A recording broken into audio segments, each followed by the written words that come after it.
There's no feeling more intense than starting over. If you deleted your homework the day before it was due, as I have, or if you left your wallet at home and you have to go back after spending an hour in the commute. If you won some money at the casino and then put all your winnings on red but it came up black. If you got your best shirt dry cleaned before a wedding and then immediately dropped food on it. If you won an argument with a friend and then later discovered that they just returned to their original view. Starting over is harder than starting up. If you're not ready for that, like if you've already had a bad day, then what you're about to go through might be too much. Feel free to go away and come back. I'll be here.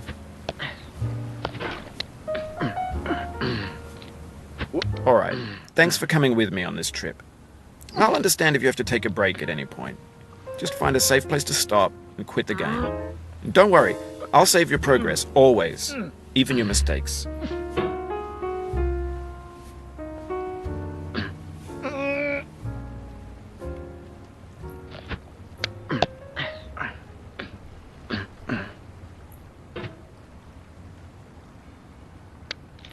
This game is a homage to a free game that came out in 2002, titled Sexy Hiking. The author of that game was Jazuo, a mysterious Czech designer who was known at the time as the father of B games.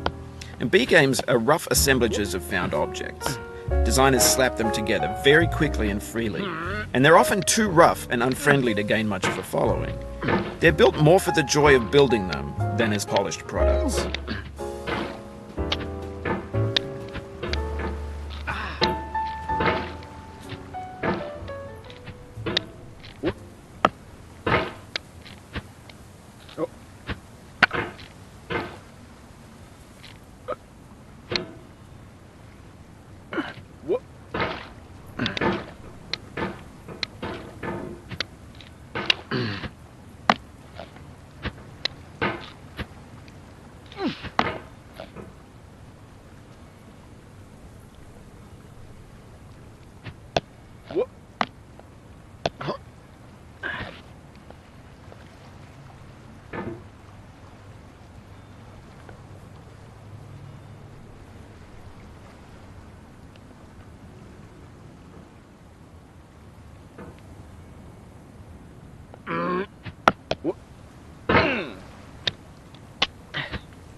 In a certain way, Sexy Hiking is the perfect embodiment of a B game.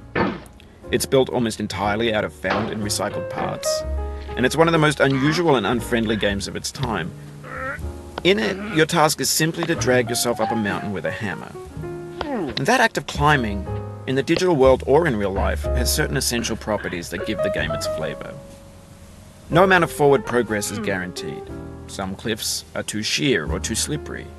And the player is constantly, unremittingly in danger of falling and losing everything.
Anyway, when you start sexy hiking, you're standing next to this dead tree that blocks the way to the entire rest of the game.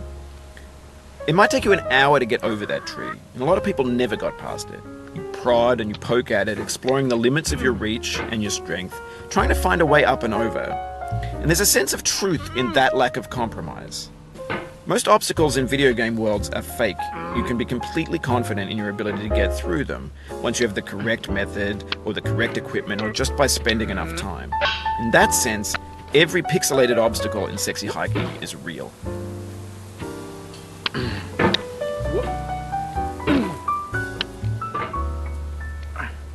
The obstacles in sexy hiking are unyielding, and that makes the game uniquely frustrating.